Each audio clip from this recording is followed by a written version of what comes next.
Desde Estados Unidos para el mundo, Juan Antonio Ferreira, empresario por más de 30 años, nos presenta Tenemos el mundo en nuestras manos, con temas empresariales de motivación, investigación de negocios, contables, entrevistas y mucho más. Cada semana un video diferente. ¡Comenzamos! Tenemos el mundo en nuestras manos. Buenas noches, amigos. Hemos estado haciendo una serie de programas, tanto como presidente de la latinoamericano de la Cámara Internacional de Conferencistas y también en nuestro canal de YouTube. Hemos hecho otros en Facebook Live, donde hemos tratado lo que está sucediendo en este momento desde muchos aspectos. Me pareció importante traer a una persona que nos hablara de una manera diferente y de un país diferente. Es la primera vez que yo entrevisto en Centroamérica, en Honduras, específicamente a una persona. Regularmente siempre había sido México y hice un par de entrevistas en Costa Rica. Esta vez tengo de verdad el honor y el privilegio, porque sé que es una persona demasiado ocupada. A quien voy a presentar es a José Luis Moncada Rodríguez. Él es de Honduras y él nos va a tratar de explicar un poco la parte, digamos, no social, porque siempre hemos tratado la parte social, esta es la parte económica y de pronto una parte política que puede tener injerencia del COVID-19. El COVID-19 nos va a afectar en todos los aspectos y lo hemos venido hablando parte por parte. Así que de verdad que va a ser un poco diferente, pero va a ser importante para nosotros poder determinar que el mundo totalmente va a cambiar. Y no solamente en nuestros países latinoamericanos, sino en el mundo entero. Porque si bien sabemos que primero comenzó en China y luego pasa a los países europeos, a Italia, a España, que son los países más afectados. Así que no se diga más, vamos a presentar a José Luis Moncada Rodríguez, quien es un licenciado en Mercadotecnia, tiene licenciatura en Relaciones Internacionales, un MGA organizacional en INCAE, tiene experiencia como asesor de la presidencia ejecutiva del Banco Atlántida, asesor del AFP de Atlántida, Banco Atlántida S.A., secretario de Relaciones Internacionales, consultor asociado, asesor externo, asesor ministerial de la Secretaría de Agricultura y Ganadera, asesor ministerial de la Secretaría de Trabajo y Seguridad, consultor externo en riesgos del Banco Mundial, gerente general de la Cámara Hondureña de Aseguradores, presidente de la Comisión Nacional de Bancos y Seguros, presidente Comité de Asuntos Técnicos, representante oficial, presidente Junta Directiva, Proyecto Apoyo Desarrollo Agropecuario, entre otros. Además, él es precandidato a la presidencia de la República por el Partido Liberal de Honduras. Con esa hoja de vida yo creo que no hay que decir mucho. Tenemos un invitado de lujo, más que de lujo, es un invitado que sabe de lo que va a hablar, que es un experto en este tema. Yo creo que él maneja la parte de bancos y seguros exactamente como quisiéramos nosotros ahondar un poco más, sobre todo que es la parte latinoamericana que regularmente a nosotros nos interesa.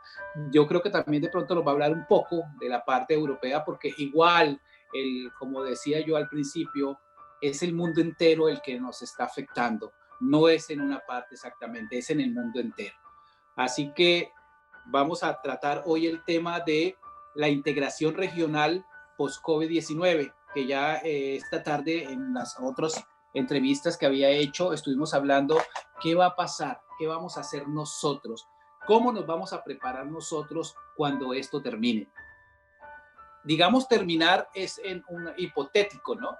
Al menos cuando salgamos a las calles, en algunas ciudades todavía sigue.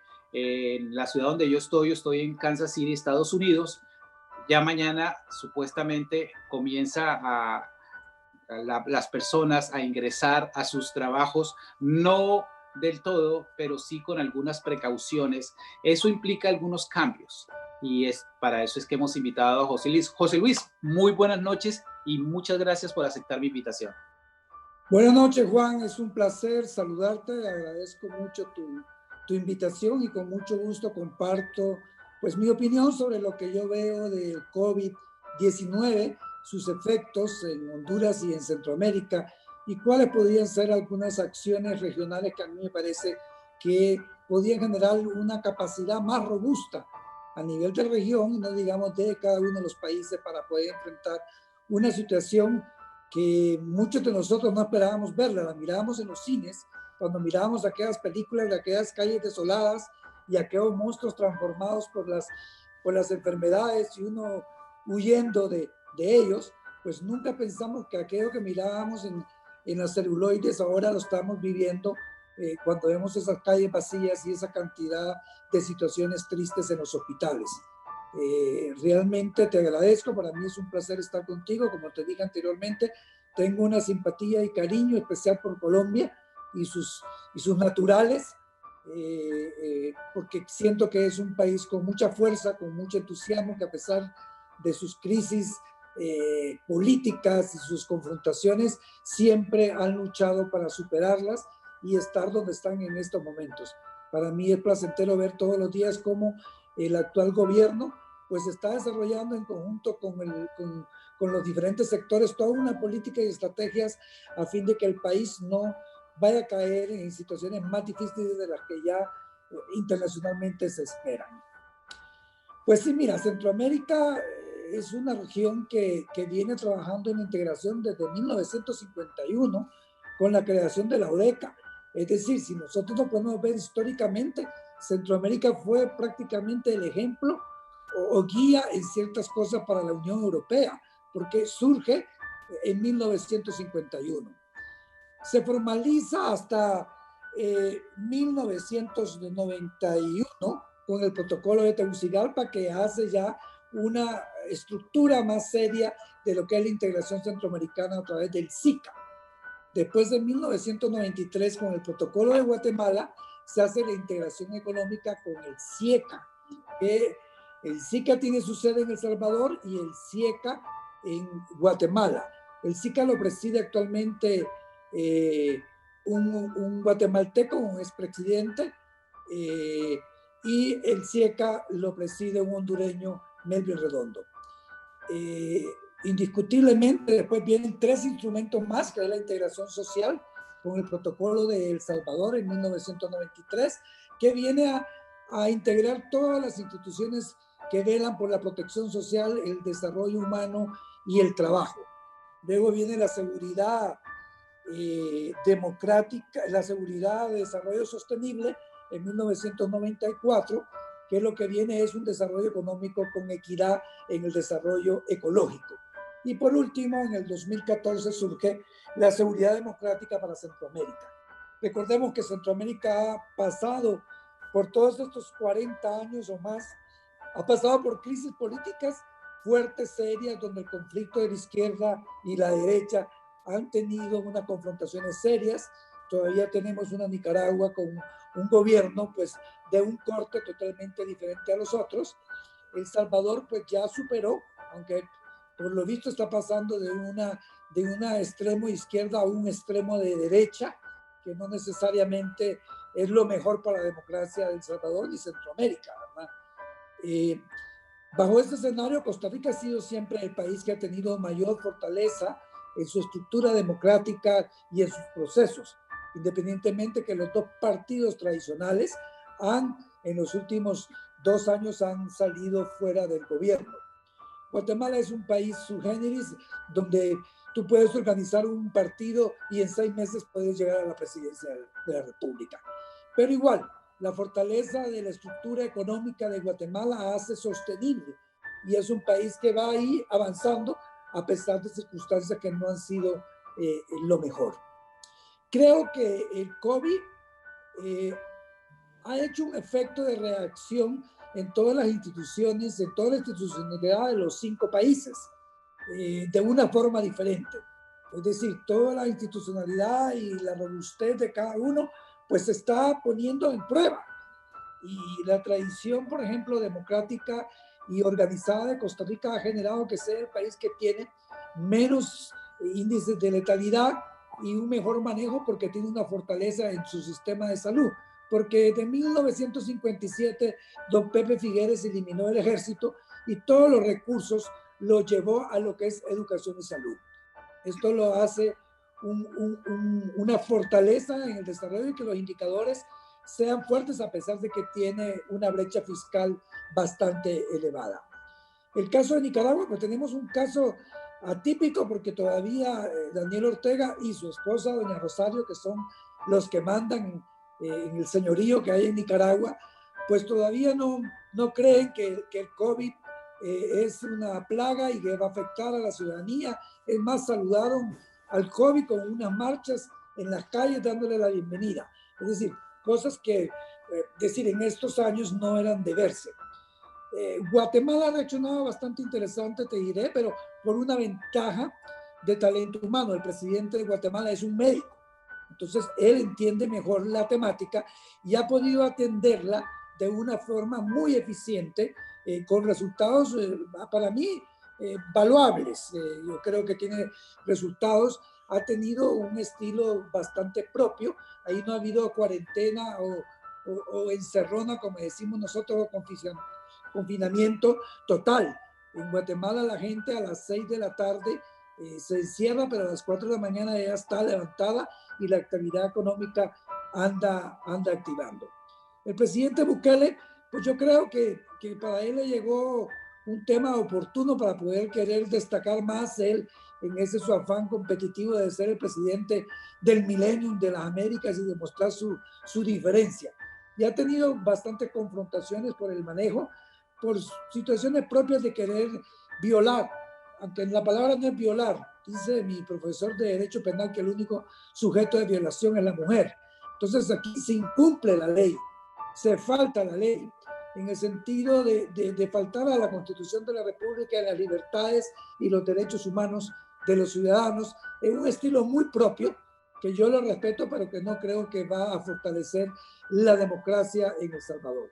En el caso particular de Honduras, lo que yo te puedo decir es que venimos desde 2017 de una época bastante conflictiva, una reelección inconstitucional, con una falta de credibilidad y confianza en el gobierno y en el presidente, lleno de muchos conflictos de corrupción y no digamos la relación estrecha de narcotráfico que tiene él con su hermano, que está preso en Nueva York y está haciendo esperar recibir su sentencia.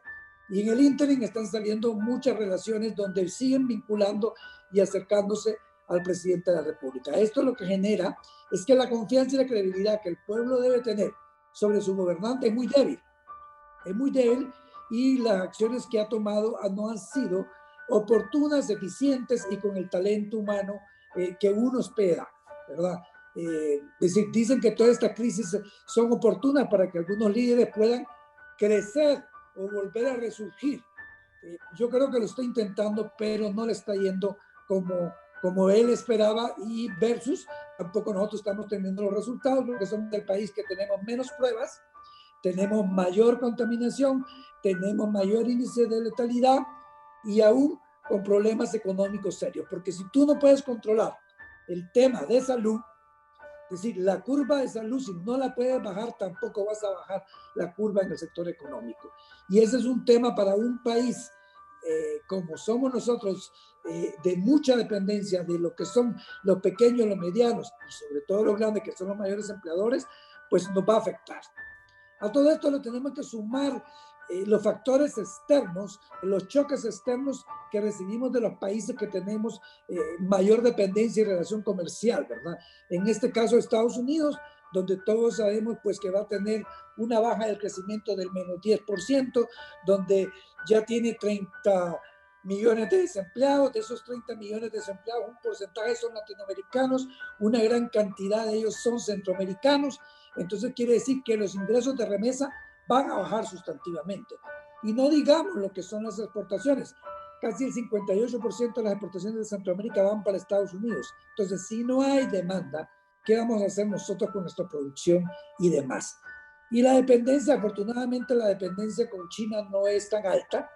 Es decir, tal vez importamos una materia prima un poquito desarrollada que la podemos adquirir en otros mercados, pero que no nos hace que ese efecto de choque nos tenga mayor impacto, afortunadamente, ¿verdad? Porque si no, de otra manera, otros países de Sudamérica sí tienen una dependencia más del mercado asiático y sobre todo de China, ¿verdad? En temas de metales, ¿verdad? Y de algunos granos básicos como el sorgo, que son elementos fundamentales. En esa línea de ideas, pues yo lo que veo es que Centroamérica tiene un tratado de libre comercio con Estados Unidos que lo hace vinculante. Es decir, el tratado de libre comercio con Estados Unidos hace automáticamente la vinculación con Centroamérica. ¿Qué es lo que vamos a tener como efecto de la industrialización? Vamos a tener que mientras generamos mayor competencia, a tener mayores empresas pequeñas y medianas que generan competencia, generación de productos y por ende de precios, muchas de las medianas y pequeñas van a cerrar. Entonces, esto se va a convertir en monopolios de ciertos productos industriales de ciertos países. Eso no nos va a asegurar necesariamente el mejor precio. Entonces, eso tiene un efecto sustantivo. La capacidad de importación va a bajar sustantivamente a productos de Estados Unidos y Europa porque esa cadena de productividad se está rompiendo en todos los países. Recordemos que Europa está cerrando sus fronteras porque quiere atraer o contenerse para sí mismo. Estados Unidos va a hacer lo mismo, Canadá y México por consecuencia. Entonces, Centroamérica va a tener que buscar unas opciones en el área de integración centroamericana, en qué es lo que puede constituir. Y para esto lo que va a tener es que bajar aranceles, no poner aranceles, abrir las fronteras y definir entre nosotros los 5 países qué productos podemos compartir en precios competitivos, bajo una visión muy clara de quién tiene mayor potencial de uno y el otro y hacer los intercambios que realmente correspondan, mientras normalizamos las capacidades de cada uno de los países.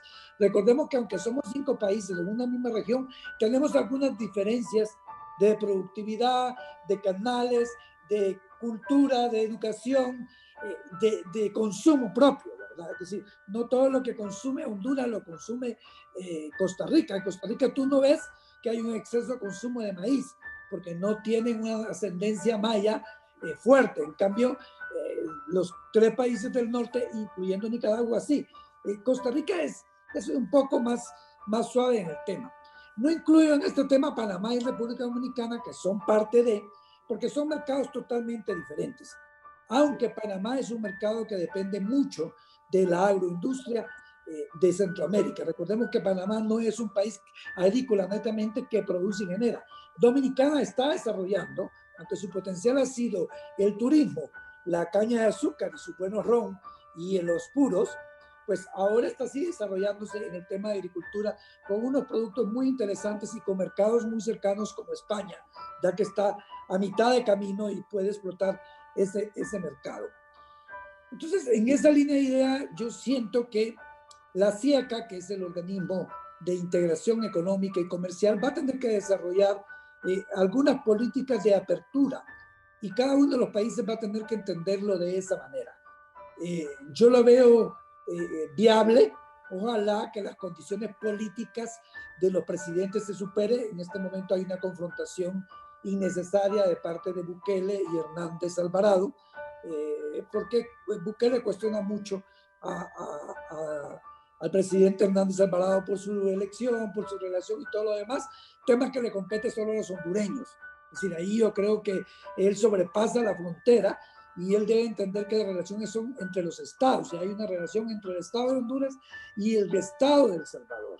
Y que si los hondureños en este momento tenemos ese gobernante, pues para mal o para bien lo tenemos en este momento y nos representa. Entonces, ese es un conflicto que Vinicio Cerezo, como presidente del SICA, ha querido que se supere, pero no ha dado todavía suficiente. Y Bukele sigue teniendo problemas porque la semana pasada cuestionó un poco las estadísticas de Costa Rica y el gobierno de Costa Rica le está exigiendo explicaciones con argumentación clara, ¿verdad? Entonces, son temas políticos que al fin y al cabo lo único que hacen es dañar un escenario que podía ser potencialmente oportuno para Centroamérica en un proceso de integración donde la institucionalidad existe. Porque cuando tú vas a encontrar que el SICA tiene una integración a nivel de todos los ministerios, de todas las materias. Entonces hay un consejo de ministerios de salud, ministros de salud, que ahorita tienen una integración bastante clara y que se están afinando un poco para la compra de insumos, de pruebas y demás, para poder obtener mejores precios, poder tener mayor volumen, para poder ver cómo atienden y se complementan en ciertos aspectos. Los ministros de Agricultura están en el Consejo Agrícola Centroamericano, en el CAP, que tiene su sede en Costa Rica, del cual yo fui representante por Honduras 2 años, y está fortaleciendo mucho esa capacidad de la producción agrícola. Y ahí va a ser un sector muy interesante para el tema de la seguridad alimentaria y lo que los países van a poder compartir en el grado de su producción sin tener esa barrera de aranceles y demás. Siempre y cuando esto se haga en mayor transparencia y que sea productos para el consumo interno y no para tercerizar exportaciones, como a veces pasa con el café. Porque, por ejemplo, Honduras se ha convertido en el país de mayor producción de café de Centroamérica. Y entonces, a veces Guatemala compra el café y se lleva el café a Guatemala y lo exporta como guatemalteco. Colombia nos ha comprado café y a veces que ha tenido escasez para cumplir con sus cuotas de exportación, pues le mezclan el café ahí a Juan Valdés y a Oma, le mezclan un poquito el café hondureño y los colombianos ni se dan cuenta, tal vez lo sienten más rico, ¿verdad? Pero eso es lo que podíamos trabajar. En temas de infraestructura y logística, yo creo que los puertos son importantes y sus tarifas y sus aranceles pueden potenciarse a nivel regional. Para hacerte un ejemplo, Puerto Cortés en el norte de Honduras es el puerto más grande y más completo de Centroamérica, es decir, y con mayor capacidad. No quiere decir que Limón en Costa Rica, Coajutra o Puerto Barrios en Guatemala no lo tengan, pero en el caso de Puerto Cortés sí está calificado uno de los puertos más completos porque tiene la bahía más amplia para poder tener el mayor atraco de barcos y es histórico porque ahí llegó Hernán Cortés en su época de conquista en 1523. Entonces es interesante. La logística es un tema bastante fundamental. Otro tema es el tema de la energía. Yo creo que tenemos un tema de energía serio, sobre todo en Honduras tenemos energía muy cara en comparación como lo tiene Guatemala, El Salvador. Y esto, si no se soluciona ahora, tiene un efecto todavía ahí aún más nocivo, tanto en el consumo individual, industrial como comercial. Entonces, una integración de la energía, es decir, es una salida viable. Es decir, si los generadores quieren vender caro en Honduras y yo tengo energía en El Salvador y Guatemala a un mejor precio, pues le compro a ellos y rompo las fronteras, simple y sencillamente, ¿verdad? Entonces creo una condición más competitiva para el país en unas líneas y en unos diálogos totalmente de abiertos de lo que es generación. En tema industrial pasa lo mismo, tema de productos industriales agroalimentarios que se pueden desarrollar de una manera interesante. Yo en el caso particular de la maquila me preocupa. Honduras es un país que tiene 180,000 personas y por ende 180,000 familias dedicadas a la maquila textil y un parte tecnológica. Entonces, si no hay demanda de Estados Unidos en este momento, porque la economía está paralizada y demás, pues ¿qué vamos a hacer con 160,000 personas que están dedicadas y que ya conocen el tema de la maquila? Pues comenzamos a producir para Centroamérica en esas grandes pabellones que hay de maquila en Honduras y en otros países para poder cubrir. Mira, el grado de desempleo que se viene en Centroamérica es enorme. Es decir, yo siento que en la medida que el confinamiento continúe, como es el caso de Honduras y El Salvador, no así de Guatemala y Costa Rica, Nicaragua no ha tenido nada, pues el tema de la economía va más para abajo, porque muchos sectores están despidiendo, están suspendiendo contratos, muchas empresas están trabajando a un 50% y otras van a llevar a cerrar operaciones. Es decir, 2 semanas más de confinamiento y realmente esto va a ser un holocausto total. Si no lo miramos en la calle es porque tenemos una ley marcial, por decir ahí, que no deja que la gente salga. Pero cuando haya la libertad, vamos a encontrar en la calle una situación bastante difícil. Y este es un tema que debemos verlo de esa manera. Otro tema es que la integración centroamericana puede servir para poder, como bloque, poder accesar a recursos financieros con los organismos multilaterales. Si bien cierto son relaciones bilaterales, yo creo que como bloque el BID y el Banco Mundial están atendiendo a la región.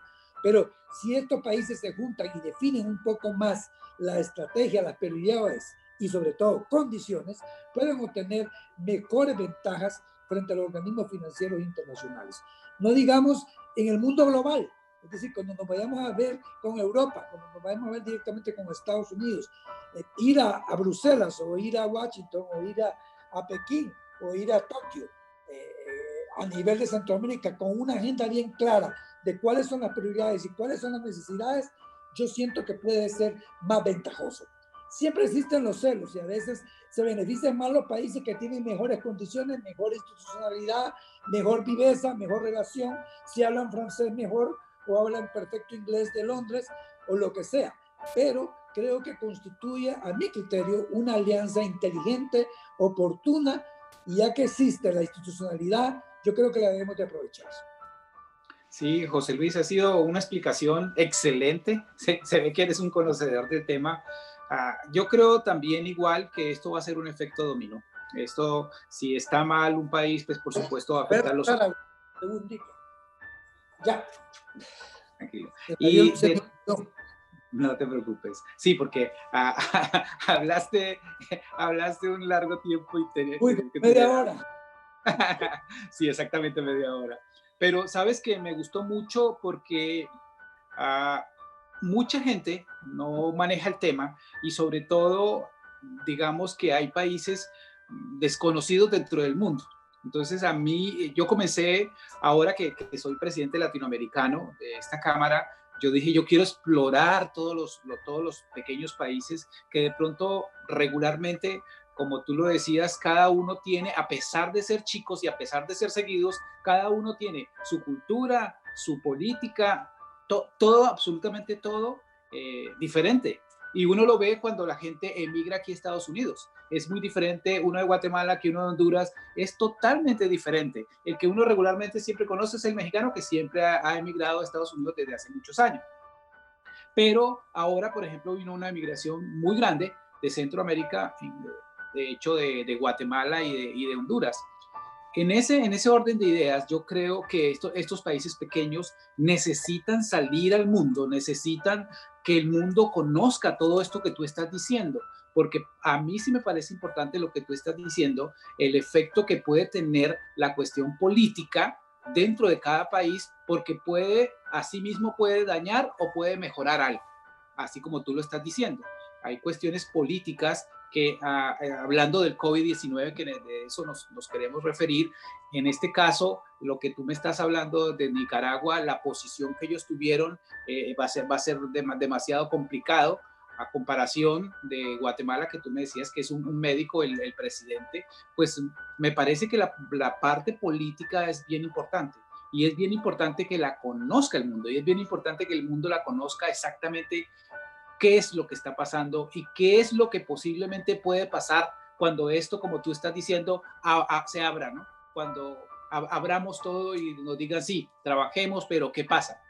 Trabajamos, pero hay un déficit económico ya, de hecho, y si tenemos relaciones con Estados Unidos y Estados Unidos tampoco va a pasar dinero para acá, pues también va a ser un efecto, lo que te decía, un efecto dominó. Y lo mismo pasa con Europa. Si Europa no va a pasar para acá, yo creo, a mí me parece que no lo han tratado de la forma que deben tratarse, sobre todo siendo países hermanos, eso es lo que llamamos, ¿no? Países hermanos, se supone que somos países hermanos y en esta parte de Centroamérica se supone eso.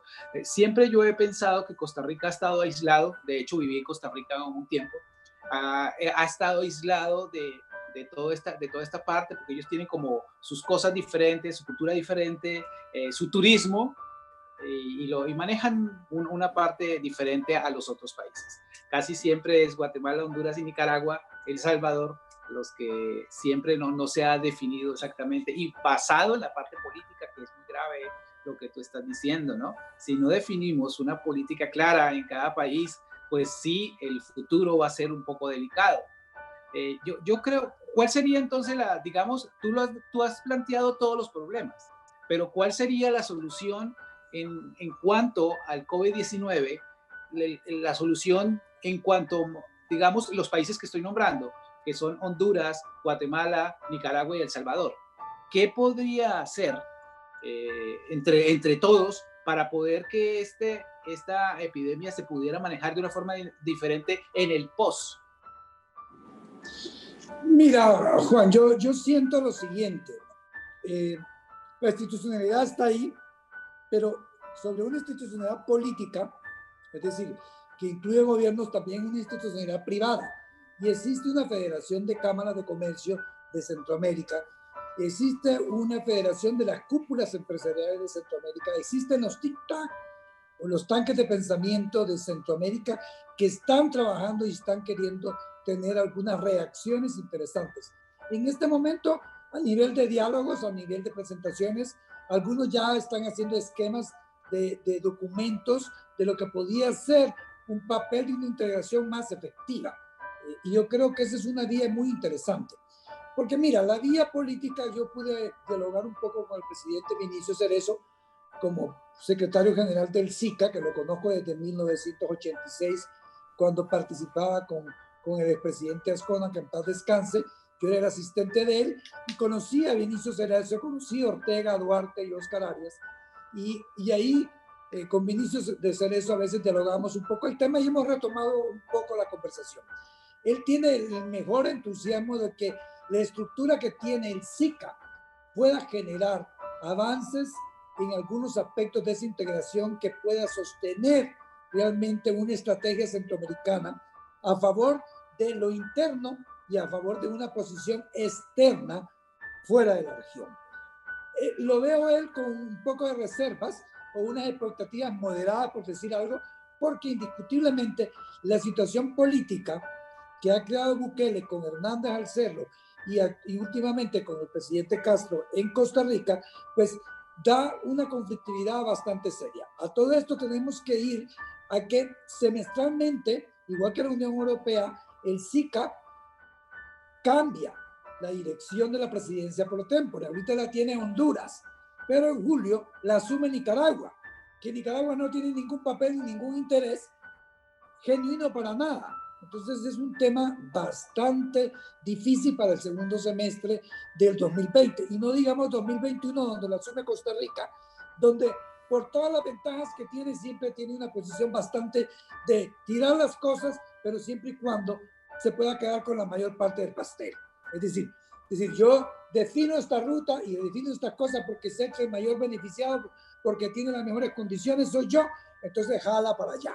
Y está incorrecto de hacer Costa Rica su lucha y está incorrecto nosotros en permitir ciertas situaciones que a mi criterio en política internacional no se debería dar.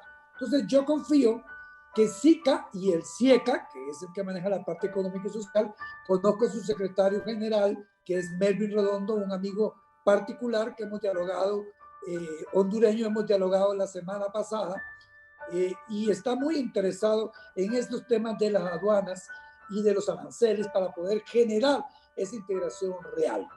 El otro tema que tenemos es que tenemos el Banco Centroamericano de Integración Económica, que está en Honduras. Su presidente es un hondureño también, Dante Mossi, es colega mío, trabajamos mucho y dialogamos mucho. Hoy platicamos un rato sobre unos temas de los pymes, que también está interesado en desarrollar proyectos regionales que puedan fortalecer la debilidad que tiene Honduras. Pero te reitero, si esos canales, a través de los organismos institucionales que hay dentro de la integración, avanzan, pues qué bien. Pero yo confío también que la integración se vaya más por lo que es el sector privado y el sector industrial, que estos puedan generar las necesidades y pedir esas condiciones a los estados para que se puedan dar un flujo comercial interesante entre los países para cubrir brechas que se vienen en esa cadena que tenemos actualmente, que se está rompiendo ya, porque es que la fotografía del COVID 19 se está revelando todavía. Ahorita solo tenemos un poquito de color, blanco y negro. Cada día se está agarrando y poniendo más color y vamos a tener una fotografía con muchos rojos y con muchos amarillos fuertes de alerta de situaciones que realmente tenemos que atender a nivel nacional, pero con una visión regional de poder tener soluciones a cercano plazo. Tal vez yo sigo siendo morazánico, en el sentido que Francisco Morazán fue el que promovió la integración y la Unión Centroamericana, y fue el primer jefe de Estado de la Unión Centroamericana, y tengo esa expectativa. Yo también viví en Costa Rica, estudié en Costa Rica y mi tesis de graduación fue la integración centroamericana, y por eso estoy viendo que es la oportunidad de ver de esa manera. Tengo muchos amigos centroamericanos con los cuales comparto casi todos los días. He formado Juventud Democrática Centroamericana, empresarios de Centroamérica, que trabajamos en los mismos temas y que por ende compartimos las mismas preocupaciones y que andamos buscando soluciones que realmente nos convengan a todos. Mira, el empresariado en El Salvador, por ejemplo, está sufriendo mucho porque realmente esperaban algo diferente de Bukele. El de Guatemala, el empresario de Guatemala, ese siempre se ha manejado bastante independiente. El cacique se va independiente con todos los presidentes, aunque no les guste, pues ahí lo manejan. Y la misma cultura, que todavía tiene una cultura maya muy fuerte, y su población la hace una cultura muy disciplinada, y nosotros consumimos verduras de Guatemala. Es decir, cuando tú vas aquí a un supermercado te encuentras casi que el 40% es producido e importado de Guatemala. Nicaragua es un caso excepcional. Yo creo que es un pueblo luchador, sigue luchando a pesar de tener un Ortega y una Rosario ahí con todas sus brujerías y demás, pero ahí va. Y Costa Rica tiene la fortaleza de ser un país educado, con cultura, con algunas debilidades, porque la prepotencia a veces del costarricense es insultante, y tú te ríes porque sabes que es cierto. Yo los quiero mucho, viví 4 años allá y pasé bien, pero yo creo que muchos de ellos ya están bajando, están aterrizando, y ya se dieron cuenta que no es la Suiza, sino que es la Costa Rica, ¿verdad? La del Pejivalle. Entonces, pero sí es un país que hay que admirarle, porque su nivel educativo, su disciplina, su fortalecimiento de la democracia, su sistema social es fuerte, y eso le ha generado una condición. Ahora, la va a sufrir mucho porque el turismo, que ha sido su potencial, pues va a caer, y eso es tremendo para un país que ha dependido mucho de un turismo, a pesar de no tener la mejor oferta turística de Centroamérica, porque no la tiene. Es decir, hace un buen mercadeo, tiene una buena infraestructura hotelera, pero nunca tiene las playas de Honduras ni unas ruinas mayas de Copán. Y disculpa que haga turismo, pero esa es la ley. Pues debe hacerlo, porque si eres de allá tienes que hacerlo, tienes todo el derecho. Bueno, José Luis, de verdad que ha sido bien interesante. Eres una persona muy interesante, sabes sabes de economía, sabes de política. Me parece que eres íntegro y me ha gustado mucho.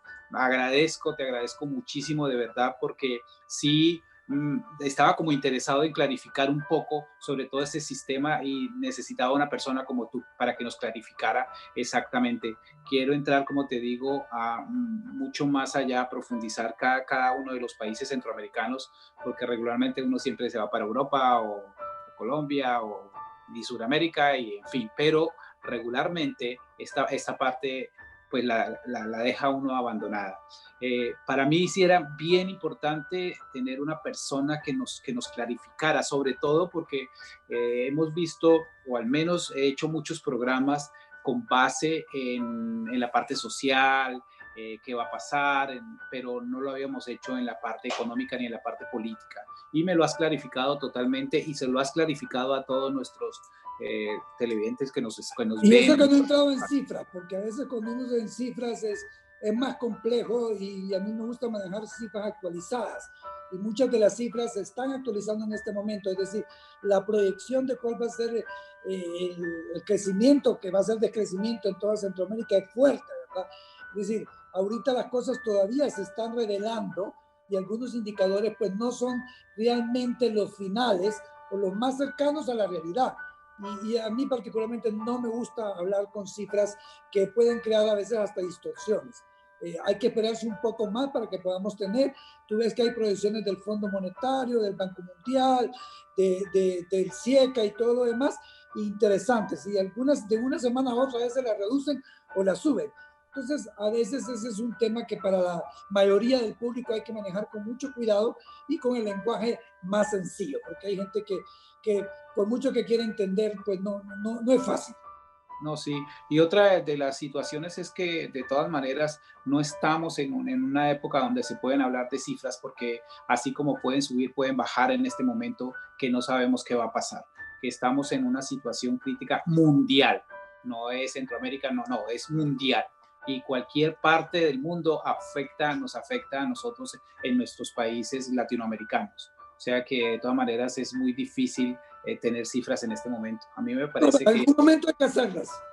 No, por supuesto, pero yo creo que poco, y seguramente van a variar, como tú estás diciendo, de un mes a otro, de una semana a otra, van a variar. Tienen que variar, porque es incierto. El futuro es incierto y tú no lo planteaste. El futuro es incierto porque no sabemos, porque la estructura política, la estructura económica es incierto. O sea que como es incierto, sí sería difícil. Yo creo que vamos a tener que hacer un segundo programa, José Luis, para que nos ampliemos un poquito, porque me encantó hablar de esa parte. Me sentí identificado muchísimo con muchas cosas de las que tú hablas, porque uno regularmente ve los toros desde la barrera, ¿no? Pero nunca posiblemente traemos a alguien que sepa exactamente qué puede pasar o su visión. Lógicamente habrá 1000 visiones, habrá 1000 conceptos, pero pues al menos que nos den alguno y que tengamos que el público saque lo que ellos puedan sacar de todo lo que nosotros hemos hablado. Seguramente que sí va a ser muy claro, porque para mí fue completamente claro qué es lo que está pasando en Centroamérica. Eso de pronto yo lo sabía, pero lo quería escuchar de una persona de esa región. Quería escucharlo exactamente de una persona y tomé Honduras porque para mí es un poco más claro en este momento, no está claro Nicaragua, por ejemplo. Para mí Honduras es un poco más claro. Y Costa Rica, como te digo, yo ya he hablado con personas de Costa Rica, entonces sí quería, después de México, porque en México sí he entrevistado a varias personas, seguir con Honduras. Así que de verdad te agradezco muchísimo tu tiempo, agradezco muchísimo tu sabiduría y que nos hayas ampliado, no solamente a mí, sino a todos los que les va a llegar este programa, que de pronto saquen sus propias conclusiones. Es lo que siempre les digo yo. Tanto tú como yo, siempre lo que tratamos como comunicadores del mundo, así tú haciendo tu oficio, pues lo único que nosotros hacemos es transmitir y que la gente, pues si le llega, que le pueda llegar su concepto claro. En todo lo que nosotros hablamos o todo lo que yo hago en mi programa es tratar de que la gente identifique con varios temas empresariales. Casi no me meto en la política, pero esta vez sí lo tenía que hacer porque sí quería saber qué va a pasar con el COVID-19 en la parte política y nos guste demasiado claro y demasiado objetivo. Me gustó mucho porque fue muy objetivo. Entonces, y que me incluiste los otros países, que para mí era importante saber también de los otros países. Bueno, José Luis, no siendo más, de verdad, te agradezco muchísimo. No sé si quieras dejarnos tus redes sociales o algo que la gente pueda saber de ti también. Bueno, mira, la verdad que yo recientemente, el 8 de septiembre, lancé una precandidatura a la presidencia de la República por el Partido Liberal de Honduras. Es un partido de 130 años, el partido creo más antiguo de Centroamérica y uno de los más antiguos desde la ideología liberal de América Latina, que trabajó mucho por el regreso a la democracia en Honduras en la década de los 80 y que actualmente está en oposición y estamos trabajando a ver esa precandidatura. Indiscutiblemente el COVID está poniendo algunos obstáculos en los procesos internos y en el proceso general. Las elecciones son en noviembre de 2021, las generales, y las internas para marzo de 2021. Es decir, ya nos queda poco tiempo, es decir, menos de un año, y vamos a ver si las condiciones financieras lo permiten y las condiciones políticas, ¿verdad? Con una ventaja desventaja, siento yo, para la democracia, que el presidente está mandando señales de una segunda reelección. la cual la primera ya fue ilegal y esta podría ser reilegal, por decir un nuevo término, ¿verdad? Y está tratando de menguar la democracia y la institucionalidad, cosa que yo voy a trabajar para que no sea así, y muchos hondureños vamos a trabajar que no seamos así, independientemente de quién sea, porque creemos que estos países con tanta pobreza lo que necesitan es una democracia justa, y que venga y devenga de la base, que sea el pueblo que elija, y el combate a la corrupción, y que regresen los principios de ética y moral en la gobernanza, que la institucionalidad se fortalezca, que realmente la vinculación al narcotráfico sea lo mínimo o no exista, como ha pasado en los últimos 10 años, que se ha vuelto, es decir, una pandemia más fuerte que la venimos arrastrando y que no es típica de Honduras, porque en todos los países podemos encontrar un porcentaje, pero aquí sí ha llegado a un extremo difícil, y eso pues me ha hecho entrar, y tengo mis redes sociales, me pueden encontrar en Twitter, me pueden encontrar, yo te lo mando después para que los pongas ahí en mi presentación, perfecto. en Twitter, en Facebook, en Instagram, en LinkedIn, ahí estoy, y estamos dando la lucha, vamos a ver hasta dónde llegamos. Pero independientemente de eso, antes de entrar en eso, ya tenía 25 años de estar en la palestra pública como ser un generador de opinión por las posiciones que en el sector privado y público he tenido. Te diré que bien, pues me siento porque puedo transmitir y orientar un poco a los hondureños de mis conocimientos en forma humilde. Sí tengo que leer mucho, tengo que estudiar mucho, estar muy atento a muchas cosas, pero me gusta. Aparte de eso, escribo, entonces eso me ayuda a poder tener esa mayor facilidad de palabra con los hondureños. Independientemente de que alcance en una posición política, voy a seguirlo haciendo para contribuir un poco más a muchos de mis compatriotas que realmente ocupan, como en Colombia, que lo tienen. Mira, yo lo primero que hago al llegar a Bogotá y montarme en un taxi, veo qué estación está puesta, porque me encanta escuchar las estaciones de radios y todos esos noticieros tan excelentes, esas charlas y conversaciones, y quisiera que el tacho se hiciera largo, porque admiro ese diálogo abierto, culto, con mucho razonamiento, con mucha profundidad que tiene la radiodifusión colombiana, donde la gente escucha más radio que ve televisión, cosa que no lo tienen muchos países de América Latina, con mucha capacidad y con mucho aprendizaje que he tenido. Qué bueno, y sabes, dijiste algo muy importante, casi siempre, no por lo que tú estás diciendo, no importa que llegues o no llegues, pero lo importante es seguir trabajando por la gente. Yo creo que es lo más importante. Creo que naciste para el servicio, igual que yo nací para el servicio, y por eso hago lo que yo hago. Doy información al mundo sobre todo lo que puede pasar, sobre cómo poder cambiar, sobre cómo podemos cambiar nuestra mente para mirar la vida de otra forma. Regularmente eso es lo que pasa, no siempre nos quejamos de una cosa de la otra, pero no actuamos. Entonces, para hacer y tener, hay que hacer un proceso, y supongo yo que seguirás trabajando en ese proceso. Te felicito y te deseo la mejor de las suertes en cualquier camino que tú emprendas, y de nuevo, muchas gracias.